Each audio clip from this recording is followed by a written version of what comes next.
행복주택입니다. 대화산역에서 도보 2분, 김포공항 옆이네요. 파우더룸이 마련되어 있어요. 어르신 주택은 미닫이 문으로 거의 되어 있답니다. 신혼부부와 주거급여 수급자분들이 신청하실 수 있는 파우더룸에서 손 씻고 드레스룸에서 옷 갈아입으면 되겠어요. 그리고 침실 지나서 발코니에 세탁물 넣으면 공간을 좀 더 편리하게 사용하실 수 있겠네요. 현관에 팬트리가 있고요. 하나 더 있어요, 팬트리가. 드레스룸이 좀 더 작게 되어 있어요. 욕실과 샤워실도 분리되어 있죠. 대학생 공급이 있어서 30제곱미터인데 다 투룸이에요. 아쉬운 게 다용도실이 없어요. 토에 피어도 꽃이고 깨깔 피어도 꽃이고 모두 다 꽃이야. 안녕하세요. 쓸모있는 주거복지수다 정큐입니다. 오늘은 SH 행복주택을 안내해 드리도록 하겠습니다. 행복주택은 임대주택 중에서도 좀 고가에 속합니다. 양질의 임대주택을 제공하는 게 있어서 조금 비싼데요. 그래서 비판도 많이 받았지만 인기도 좋습니다. 또 임대주택을 대중화시킨 일정 정도 기여한 면도 있어요. 오늘은 모집 대상에 가장 많이 섞인 신규 공급 주택을 빠르게 보여드리고 신청 자격 안내, 모집별 선정 방법 안내, 모집 안내 등을 하도록 하겠습니다. 유의사항이 마지막에 있으니 마지막까지 꼭 시청해주세요. 강서구 방화동 행복주택입니다. 5호선 개화산역에서 도보 2분, 자동차로는 5분 거리입니다. 역세권에 위치하고 있어요. 평지고요. 이 자리가 24년 7월쯤 완공될 행복주택입니다. 김포공항 옆이네요. 비행기 타러 갈 때 좋긴 하겠는데 좀 소음이 있을 것 같아요. 여기 초등학교도 보입니다. 29제곱미터입니다. 8.8평이고요. 청년분들이 신청 가능하십니다. 현관으로 들어오면 주방, 식당, 욕실이 있습니다. 그리고 파우더룸이 마련되어 있어요. 파우더룸. 손 씻으러 욕실 안 가도 되고요. 손님이 와서 화장실을 이용해도 세면대에서 손을 씻을 수 있고요. 거실, 침실이 원룸형으로 되어 있습니다. 발코니 보이시죠? 똑같은 29제곱미터이지만 고령자분들이 들어가실 수 있어요. 현관으로 들어와서 바로 욕실이 있고 주방, 식당과 거실이 있습니다. 침실과 발코니가 일직선으로 연결되어 있어요. 기본형과의 차이점은 미닫이 문이라는 겁니다. 어르신들은 여닫이 문을 이용하시면 다칠 염려가 있어요. 그래서 보통 어르신 주택은 미닫이 문으로 거의 되어 있답니다. 똑같은 고령자 주택인데 침실이 왼쪽으로 빠져 있지요. 그래서 발코니가 그만큼 좀 더 길어진 걸 보실 수 있습니다. 신혼부부와 주거급여 수급자분들이 신청하실 수 있는 주택입니다. 44형이고 전용 면적 13.3평입니다. 현관으로 들어와서 주방, 식당이 있고 거실이 있어요. 청년 유형처럼 파우더룸이 있고 이 파우더룸은 드레스룸으로 이어지네요. 침실과 공간을 함께 하고요. 발코니는 침실과 연결되어 있고요. 파우더룸에서 손 씻고 드레스룸에서 옷 갈아입으면 되겠어요. 그리고 침실 지나서 발코니에 세탁물 넣으면 공간을 좀 더 편리하게 사용하실 수 있겠네요. 그리고 침실과 드레스룸이 연결되어 있어서 공간의 개방감이 좀 더 좋아졌어요. 만약 분리하고 싶으시면 이 파우더룸 벽 이용해서 예쁜 커튼을 달아도 좋을 것 같아요. 같은 평수의 다른 구성입니다. 현관에 팬트리가 있고요. 하나 더 있어요, 팬트리가. 드레스룸이 좀 더 작게 되어 있어요. 욕실과 샤워실도 분리되어 있죠. 팬트리는 많을수록 좋습니다. 영등포구에서 신규로 공급된 소미더 클래스 한강입니다. 여기는 대학생 공급이 있어서 소개해드리려고요. 30제곱미터인데 다 투룸이에요. 거실까지 사용할 수 있는 공간을 합치면 3곳이 되죠. 침실, 서재, 유희방 공간을 더 깨끗하게 쓸 수 있는 장점이 있더라고요. 아쉬운 게 다용도실이 없어요. 세탁기는 주방에 옵션으로 되어 있을 것 같은데 만약에 없다면 참 좀 곤란해지겠죠? 이럴 때는 한 공간을 수납장을 사용해서 깔끔하게 정리해 놓는 게 되게 중요한 것 같더라고요. 대학생분들과 청년분들은 6년 거주 가능하시고요. 신혼부부는 10년인데 자녀가 없으면 똑같이 6년이십니다. 고령자분들과 주거급여 수급자분들은 20년 거주 가능하세요. 임대주택 상호 전환율이 있죠. 보증금을 높이고 월세를 낮추는 거예요. 이번에는 소유 주체가 어디냐에 따라서 임대료 전환 비율이 다릅니다. SH와 서울시의 소유주택은 월세를 절반까지 낮출 수 있고요. 리치는 20%까지만 낮출 수 있습니다. 예를 들어서 앞서 설명해드렸던 강서구 방화동 행복주택 44형은 신규 공급의 SH 소유입니다. 월세 46만 2천 원이죠. 월세를 50% 낮출 수 있으니 23만 1천 원까지 가능합니다. 강북구 꿈의 숲 롯데캐슬은 39형으로 재공급인데 신혼부부 유형이에요. 월세 43만 4천 원입니다. 여기서 월세를 20%만 보증금으로 전환할 수 있어요. 그러면 최대 전환하더라도 34만 7,200원입니다. 이런 차이가 있으니 신청하실 때 목록 한번 살펴보시고 가격 한번 확인해 보시고 신청하시면 좋겠습니다. 신청 자격 안내입니다. 공통사항 무주택 세대 구성원입니다. 나와 배우자의 부모 그리고 자녀, 자녀의 배우자까지 주민등록상에 같이 있으면 한 세대예요. 이분들이 모두 무주택이어야 합니다. 대학생 모집은 현재 대학에 재학 중이거나 다음 학기에 입학이나 복학할 분들과 취업준비생까지입니다. 대학교나 고등학교를 졸업하고 중퇴한 지 2년이 안 된 분들이에요. 미혼이셔야 하고요. 부모님의 월평균 소득이 100% 이하, 당사자분들은 자산이 8,500만 원 이하이고 자동차는 없어야 해요. 신청하실 때 우선 공급, 일반 공급 두 가지로 나뉘는데요. 우선 공급은 영순위입니다. 영순위 첫째, 행복주택 해당 자치구에 거주하시는 분이나 학교가 해당 자치구에 있으신 분들이세요. 두 번째 순위는 그 외에 서울시 거주자나 학교를 다니시는 분들이에요. 여기서 영순위 1순위 분들은 부모님이 타 지역에 산다면 3점, 행복주택 신청하시는 자치구가 아닌 서울시에 살면 1점, 취업준비생은 행복주택 신청하시는 자치구에 3년 이상 거주하면 3점, 그 미만이면 1점을 더 드리니 우선 공급이라고 말할 수밖에 없겠죠. 일반 공급 1순위는 서울시나 여기 연접 지역에 거주하시는 학교에 다니시는 분, 2순위는 1순위 외 지역에 거주하시거나 대학에 다니시는 분, 3순위는 1, 2순위도 아닌 분들이 신청하실 수 있습니다. 어떻게 선정되느냐. 우선 공급 1순위 중에서 배점이 높으신 분들 중 추첨으로 먼저 뽑습니다. 그리고 2순위 중에서 추첨, 일반 공급에서 추첨 이렇게 뽑는데 여기 보시면 우선 공급, 일반 공급 있잖아요. 우선 공급에 해당하시는 분들은 모두 우선 공급부터 넣으셔야 합니다. 왜냐면 여기서 탈락되면 일반 공급으로 전환되기 때문이에요. 괜히 우선 공급이 아니죠. 일반 공급에 해당되시는 분들은 추첨으로 바로 뽑는 거예요. 청년분들 안내입니다. 청년과 사회초년생 두 가지로 나눠져 있고요. 청년은 만 19세 이상, 만 39세 이하. 사회초년생은 나이랑 상관없어요. 소득이 있는 업무에 일하거나 실업급여를 받고 있거나 예술인복지법에 따른 예술인인데 종사한 지 5년이 안 되신 분들이어야 합니다. 결혼하시면 안 되고요.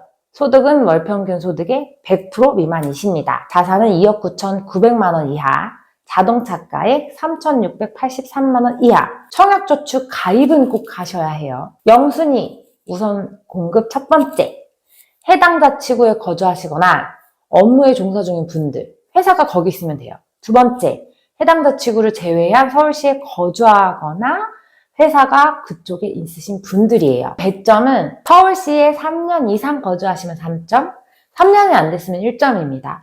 여기 보시면 자치구 거주기간 아니에요. 그냥 서울시 거주기간입니다. 청약저축 24회 이상 납입하시면 3점이시고 6개월 넘으시고 23개월까지 되셨으면 1점입니다. 일반 공급은 1순위는 서울시나 연접지역에 거주하시는 분들, 2순위는 수원, 평택을 포함한 이 지역, 3순위는 1순위도 2순위도 아니신 분들이세요. 선정 방법은 우선순위에 해당되시는 분들은 행복주택이 해당되시는 곳에 거주하거나 회사가 있는 분들 먼저 배점으로 뽑습니다. 6점 만점이네요.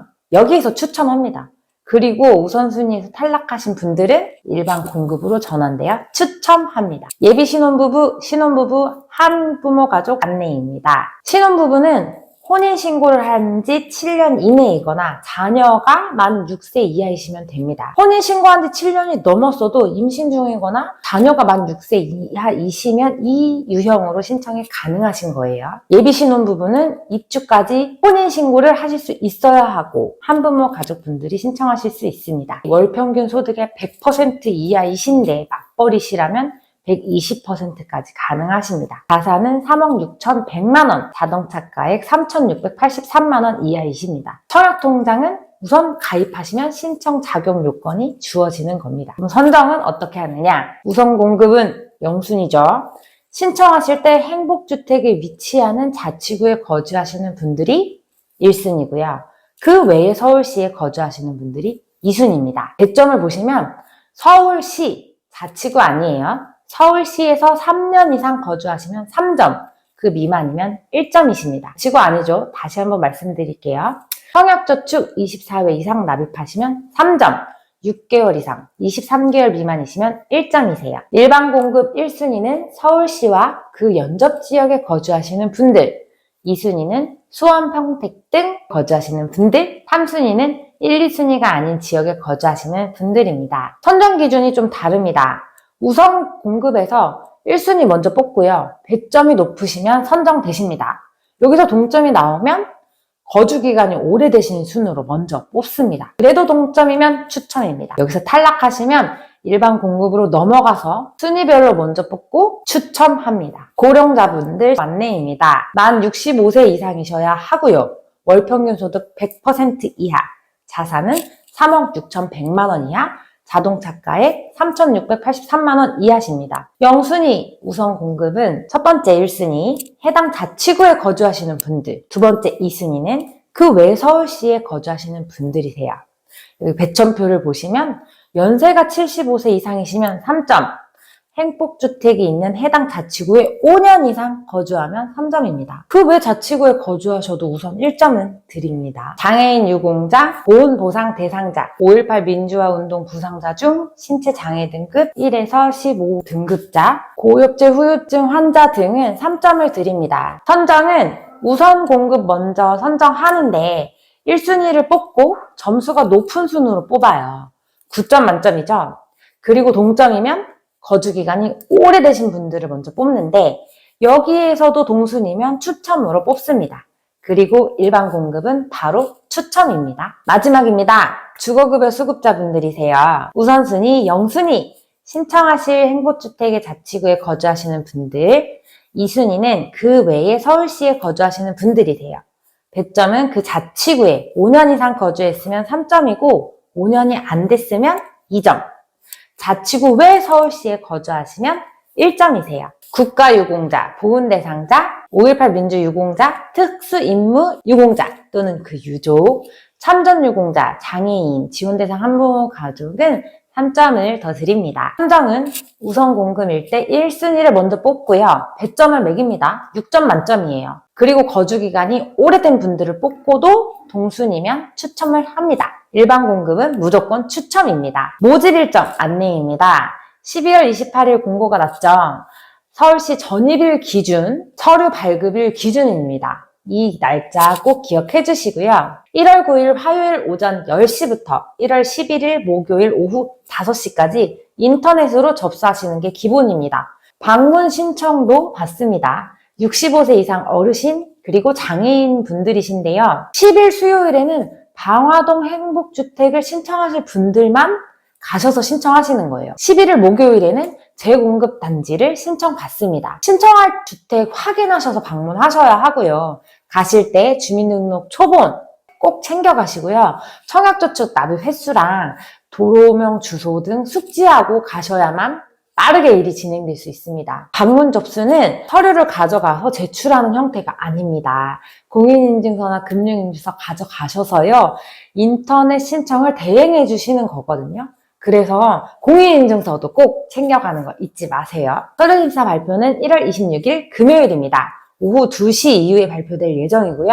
문자로 우선 전송되는데 홈페이지와 ARS로도 확인이 가능하십니다. 서류 제출은 2월 2일까지 등기로 이쪽으로 꼭 보내주셔야 하고요. 최종 발표일은 5월 16일 목요일, 계약은 5월 31일 금요일부터 6월 7일 금요일까지 진행이 되고요. 입주는 7월쯤부터입니다. 유의사항 안내해 드릴게요.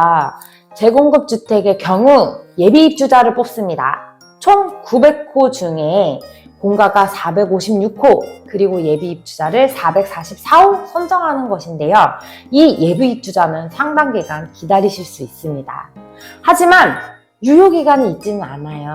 당첨되시고 기다리시면 선정은 된다. 반드시 된다. 다만 만약에 예비 입주자로 당첨이 되셨는데 다른 데 임대주택을 또 신청하셔서 그쪽에 당첨이 되시면 예비 입주자 자격은 자동으로 상실이 됩니다. 현재 행복주택에 거주하고 계셔도 신청이 가능합니다. 다만 현재 거주기간과 이사갈 거주기간이 합산이 됩니다. 거주기간 만료 2개월 전까지 이 주택에 예비 입주자가 없다거나 아니면 신규 신청자가 없다면 2년 더 연장이 가능하긴 합니다. 근데 실제로는 일어나긴 어렵겠죠. 임대주택은 당첨돼서 입주 계약을 하지 않는다고 해서 페널티가 있는 게 아니에요. 부담 없이 신청하시면 좋겠고요. 또한 청약통장 납입 횟수가 배점 항목으로 있죠. 그렇지만 공공이나 민간 분양처럼 사용 횟수가 따로 정해져 있는 게 아니에요. 그러니 임대주택 계속 신청하셔도 괜찮습니다. 모집 대상에 따라 신청 자격, 배점, 우선순위 등 다르니까요. 다시 한번 꼼꼼하게 확인하시면 좋겠고요. 특히 한부모 가족, 주거급여 수급자 같이 있으신 분들은 신혼부부 유형으로 선택을 하실지 주거급여 수급자 유형을 선택하실지도 꼼꼼히 한번 따져보시면 좋으시겠습니다. 더 궁금하신 사항은 댓글 남겨주세요. 자세하게 답변해 드리고 있습니다. 내게 맞는 임대주택, 임대차 계약, 주거복지 서비스, 재개발 세입자 주거 문제, 전세 사기 등 다양하게 상담받고 싶으신 게 있으시면 쓸주다 이메일 활용하셔서 신청해주세요. 이메일, 전화, 화상, 대면 상담 다 모두 진행하고 있습니다. 영상이 마음에 들었다면 구독, 좋아요, 알람 꼭 부탁드려요. 여러분의 주거 안정을 바랍니다. 감사합니다.